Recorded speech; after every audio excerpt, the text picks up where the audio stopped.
হাই বন্ধুসকল, আপোনালোকক Assam update YouTube চেনেলটোলৈ স্বাগতম জনালোঁ। গুৱাহাটী হাইকোৰ্ট ৰিক্ৰুটমেণ্ট ষ্টেনোগ্ৰাফাৰ আৰু লাইব্ৰেৰী এছিষ্টেণ্টৰ পদ মুকলি হৈ আছে। 40 বছৰলৈকে পাৰিব এপ্লাই কৰিবলৈ। গ্ৰেড 2 আৰু গ্ৰেড 3 পোষ্ট মুকলি হৈ আছে। অনলাইন এপ্লাই কৰিব পাৰিব। ইয়াৰ কাৰণে আমি ভিডিঅ'টোত সকলোখিনি কথা আলোচনা কৰিম। ভিডিঅ'টো চাই থাকিব শেষলৈকে। গুৱাহাটী হাইকোৰ্ট লাষ্ট ডেট হ'ল 15/3/2024, অৰ্থাৎ 15 March 2024 last date. Guwahati high court ইয়াত 14টা পোষ্ট ছিনিয়ৰ পাৰ্চনেল এছিষ্টেণ্ট আৰু ষ্টেনোগ্ৰাফাৰ গ্ৰেড 2, ষ্টেনোগ্ৰাফাৰ গ্ৰেড 3 আৰু লাইব্ৰেৰী এছিষ্টেণ্টৰ পোষ্ট মুকলি হৈ আছে। যিকেইটা পদৰ কাৰণে আপোনালোকে এপ্লাই অনলাইন কৰিব পাৰিব। Guwahati high court vacancy 2024। প্ৰথম পোষ্টকেইটা ওলাই আছে ছিনিয়ৰ পাৰ্চনেল এছিষ্টেণ্ট আৰু ষ্টেনোগ্ৰাফাৰ গ্ৰেড 2। ইয়াত 6টা পোষ্ট মুকলি হৈ আছে।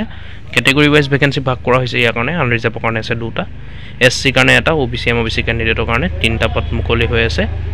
ইয়াৰ কাৰণে পে' কৰিব 22,000 টকাৰ পৰা 97,000 টকালৈকে, আৰু লগত গ্ৰেড পে' থাকিব 9,400 টকা, প্লাছ লগত অন্যান্য এলাউন্সেছ থাকিব চৰকাৰী ৰুল অনুসৰি। ইয়াৰ কাৰণে এডুকেশ্যনেল কোৱালিফিকেশ্যন বিচৰা হৈছে candidate must process A bachelor degree from a recognise university with a diploma in stenographer in English with minimum speed of 100 word per minute in short hand and 40 word per minute on a computer. ইয়াত bachelor degree বিচৰা হৈছে। Recognise ইউনিভাৰ্চিটিৰ পৰা bachelor degree কৰা হ'ব লাগিব ষ্টেনোগ্ৰাফাৰত। আৰু English word speed 100টা word পাৰ মিনিটত পাৰিব লাগিব টাইপ কৰিবলৈ, আৰু শ্বৰ্ট হেণ্ড 40টা ৱৰ্ড পাৰ মিনিটত টাইপ কৰিব পাৰিব লাগিব, মানে কম্পিউটাৰ নলেজ থাকিব লাগিব। আৰু যদি গ্ৰেজুৱেশ্যন কৰি ল' কৰা আছে তেতিয়াও আপোনালোকে পাৰিব এপ্লাই কৰিবলৈ। 2 নম্বৰ পদকেইটা ওলাইছে ষ্টেনোগ্ৰাফাৰ গ্ৰেড 3। ইয়াত টোটেল পোষ্ট ওলাইছে 6টা। কেটেগৰী ৱাইজ ভেকেঞ্চি ভাগ কৰা হৈছে। আনৰিজাৰ্ভৰ কাৰণে আছে 3টা, STP কাৰণে এটা, STHৰ কাৰণে নাই, SC কাৰণে নাই, OBC MOBC কাৰণে 2টা পোষ্ট মুকলি হৈ আছে।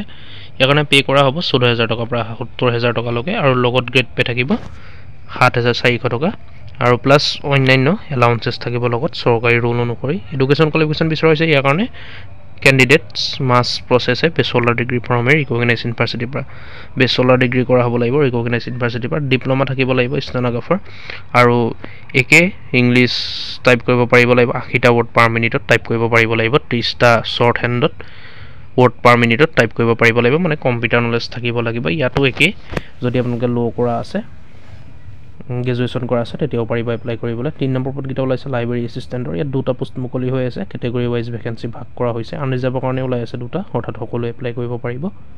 ইয়াৰ কাৰণে পে' কৰা হ'ব 14,000 টকাৰ পৰা 70,000 টকালৈকে, প্লাছ গ্ৰেড পে' থাকিব 7,600 টকা, প্লাছ লগত অন্যান্য এলাউন্সেছ থাকিব চৰকাৰী ৰুল অনুসৰি। আৰু ইয়াৰ কাৰণে এডুকেশ্যনেল কোৱালিফিকেশ্যন বিচৰা হৈছে must B graduate from a recognise university. Recognise ইউনিভাৰ্চিটিৰ পৰা গ্ৰেজুৱেশ্যন কৰা হ'ব লাগিব, must process degree or diploma in library science from a recognized university। recognized university পৰা পাছ কৰা হ'ব লাগিব, মানে ডিপ্ল'মা থাকিব লাগিব, লাইব্ৰেৰী চায়েন্সৰ কোৰ্চ কৰা হ'ব লাগিব।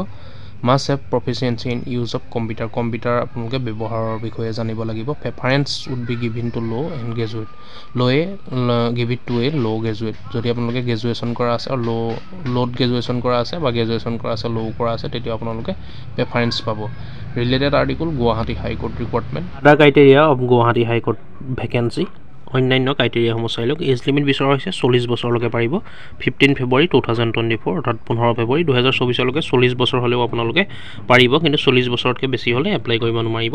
আৰু ইয়াৰ কাৰণে এজ ৰিলেক্সেশ্যনো দিয়া হ'ব কেটেগৰী ৱাইজ। OBC MOBC কাৰণে 3 বছৰ, SC কাৰণে 5 বছৰ, STP কাৰণে আৰু STHৰ কাৰণে 5 বছৰ, PWBD কেণ্ডিডেটৰ কাৰণে 10 বছৰ এজ ৰিলেক্সেশ্যন দিয়া হ'ব।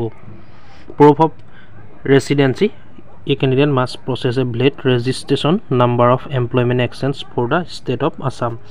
অসমৰ মানে যিকোনো এটা ডিষ্ট্ৰিক্টৰ, আপোনালোকৰ নিজৰ ডিষ্ট্ৰিক্টৰ ৰেজিষ্ট্ৰেশ্যন কৰা হ'ব লাগিব, মানে এমপ্লয়মেণ্ট এক্সচেঞ্জ চাৰ্টিফিকেটখন আপোনালোকৰ থাকিব লাগিব। এমপ্লয়মেণ্ট এক্সচেঞ্জত ৰেজিষ্ট্ৰেশ্যন কৰা হ'ব লাগিব, আৰু যিহেতু অনলাইন মাধ্যমেৰে কৰা হ'ব লাগিব এইটো আমি সকলোৱে জানো। Application fees of Guwahati high court recruitment. Application fees ইয়াৰ কাৰণে পে' কৰিব লাগিব। SC ST 250 টকা, আদাৰ অন্যান্যসকলে 500 টকা, PWD পে' কৰিব নালাগে। হাউ টু এপ্লাই কেনেকৈ কৰিব চাই লওক। ইয়াৰ ষ্টাৰ্টিং ডেটটো আছিলে 1 মাৰ্চ 2024, আৰু লাষ্ট ডেট হ'ল 15 মাৰ্চ 2024, অৰ্থাৎ যোৱাকালিৰ পৰা আৰম্ভ হৈছে অনলাইন, আৰু লাষ্ট ডেট হৈ গ'ল 15 মাৰ্চ। 15 মাৰ্চত লাষ্ট ডেট আছে। Last day of payment of fees 20 March 2024। 20 মাৰ্চলৈকে আপোনালোকে পে'মেণ্টটো কৰিব পাৰিব। ইয়াৰ কাৰণে অনলাইন এপ্লাই কৰিবলৈ হ'লে আপোনালোকে লাইব্ৰেৰী এছিষ্টেণ্ট হ'ল ষ্টেনোগ্ৰাফাৰ হওক বা লাইব্ৰেৰী এছিষ্টেণ্ট ষ্টেনোগ্ৰাফাৰ আপোনালোকে সকলোখিনি ভেকেঞ্চি এপ্লাই কৰিবলৈ হ'লে ডিছক্ৰিপশ্যন ভিজিট কৰিব তাত সকলোখিনি লিংক উপলব্ধ থাকিব আপোনালোকে আহিলেই হ'ল তাত আপোনালোকে চাই ল'ব আজি অকল ইণ্টাৰেষ্ট হয় আপোনালোকে এডুকেশ্যন কোৱালিফিকেশ্যন মিলাই বা এপ্লাই কৰোঁ বুলি ভাবে আপোনালোকে 15 মাৰ্চৰ আগতে অতি সোনকালে এপ্লাই কৰি দিব অফিচিয়েল নটিফিকেশ্যন অফিচিয়েল ৱেবছাইট আৰু অনলাইন এপ্লাই কৰা লিংক সকলোখিনি ডিছক্ৰিপশ্যনত পাই যাব গতিকে বন্ধুসকল ভিডিঅ'টো আজি ইমানেই আছিলে যদি চাই ভাল পালে লাইক এটা কৰিব আৰু ভিডিঅ'টো শ্বেয়াৰ কৰিব যাতে সকলোৱে গম পায় ভিডিঅ'টো লাইক কৰিব আৰু কিবা কনফিউজ হৈ থাকিলে বা কিবা সুধিবলগীয়া থাকিলে নিশ্চয় কমেণ্ট কৰিব আৰু এনেকুৱা ধৰণৰ আপডেটবোৰ পাই থাকিবলৈ আমাৰ আছাম আপডেট ইউটিউব চেনেলটো ছাবস্ক্ৰাইব কৰি ল'ব ধন্যবাদ জয় আই অসম